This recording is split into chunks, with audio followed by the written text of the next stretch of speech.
Hey, I'm Michael, And I'm Starla. and this is our micro cabin adventure with the walls. The walls. The walls, yes.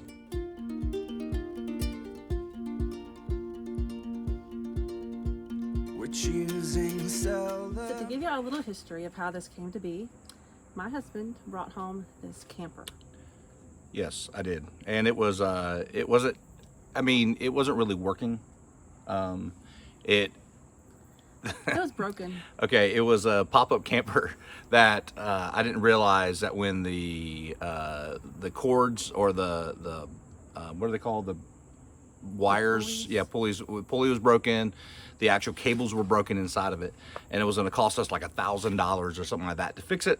And then that was just one. Then we had a couple other things that we needed to do, and because it was sitting and old already, and we didn't know what to do, it was just kind of getting dirty in our driveway. We said, well, why don't we do something with this old pop-up camper? Now, I've always been interested in tiny houses, but one thing I don't like about tiny houses is the weight. They weigh too much. You have to have a big truck to pull them, and it's kind of scary to pull them down the road. I was really interested in thinking if we could grab a pop-up camper that you could pull with any mid-sized vehicle and build it to a micro cabin. That means it's around 2,000 pounds or under. So I got her on board.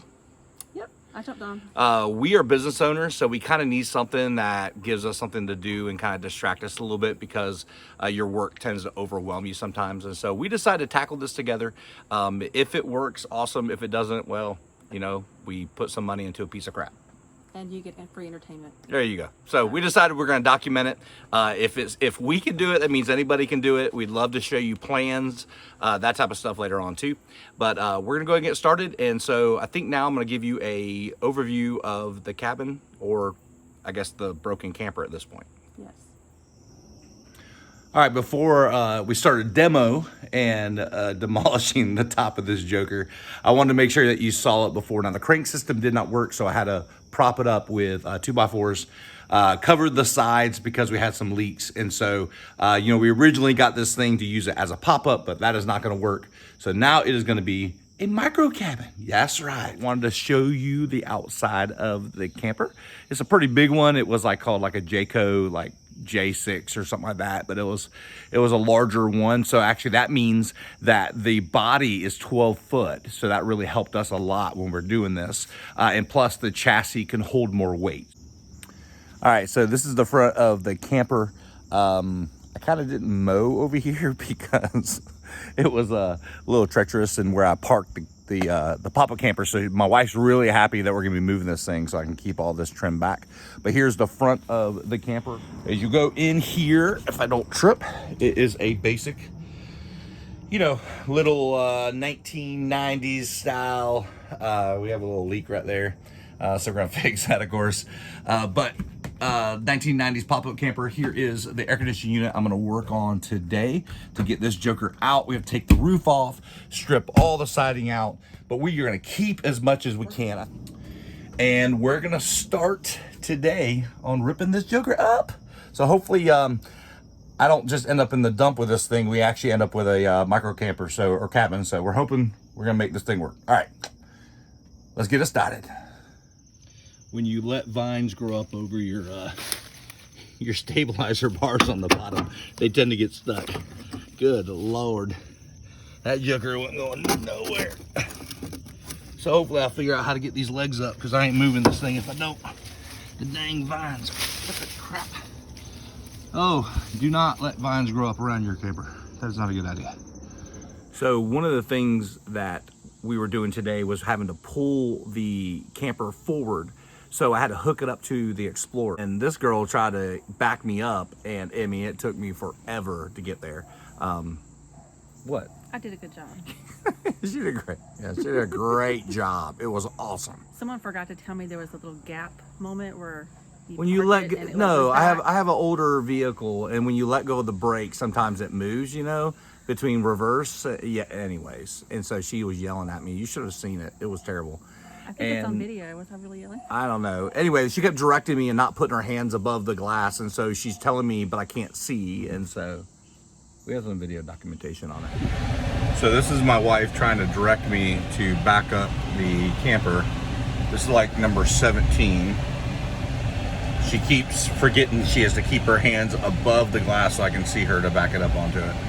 We're trying to move the camper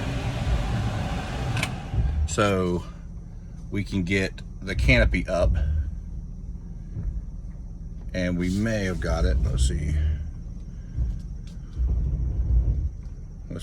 Almost. Well, crap. So apparently our ball is too big. Sarla. And she thinks it's funny. It is pretty funny. So this is a different hitch that I had before, so apparently that's too big of a hitch. So I need to get that fixed. So yeah, and my wife is an excellent backer-upper. I am. That's... So an update real quick, we had my friend Mr. Allen come out to help us out, and my ball hitch is the right size.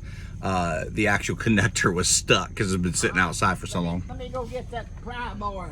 Okay. Go look at it. It's on it. All right, so Mr. Allen's about to go get a pry bar. My wife's out there staring at it. She's doing a good job. I mean, she is staring it like crazy. It's about to be fixed because she's gonna eyeball it, and it's gonna be fixed. But so the moral of this story is cover up your hitch apparently because it will rust, and then your ball will not fit onto the hitch.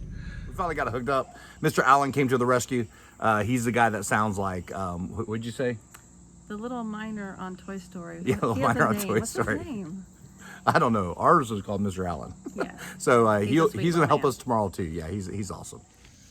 All right, so we got the trailer moved up, got it out of its place. Finally got the hitch on. Now we're gonna clean up our area right here, get all this grown up grass that grew up beside the trailer, and then we're gonna build our canopy, and then we're gonna be ready tomorrow. We're gonna be stripping down the camper to be able to get stuff off and get it prepped so we can start building. So that's the step now. So we're now gonna clean up. Starla's been finding worms. She's been excited. She's been throwing them in the garden. Look how hard of a worker she is. I am a Harvard. All right, so we have now cleaned off our area, and now we're about to build this canopy. I have never done one before. It's a 10 by 20, so that when we start working on our camper, that rain and the elements will stay out of it, hopefully. So let's see how long this joker takes. Who knows? We cast aside our shadows, trust you with our sorrows. You're the song of our hearts. We're dancing to... All right, so we got the canopy up, and it's looking pretty good behind us. They left one piece off on the bottom, but we're gonna figure out, we have to lift it up a little higher. It's barely wide enough. It said 10 foot, but then I'm starting to measure, it doesn't look quite 10 foot wide, and it's 20 foot long, so plenty long enough, but the height is a little off, and maybe the width. So we're having to figure that out. So we're gonna go to see if we can get some something to lift it higher. But overall, it looks pretty good. If nothing else, Starla can park her car under it to keep the squirrels from pooping on her car. So, but great. I think it'll work good for our build, hopefully, at least when we rip the top off. Yeah. So we had a good first day. I think tomorrow we're gonna try to rip the air conditioning unit off and the roof. So let's see if we can do that without killing ourselves. But yeah, I think we got a good start to it. So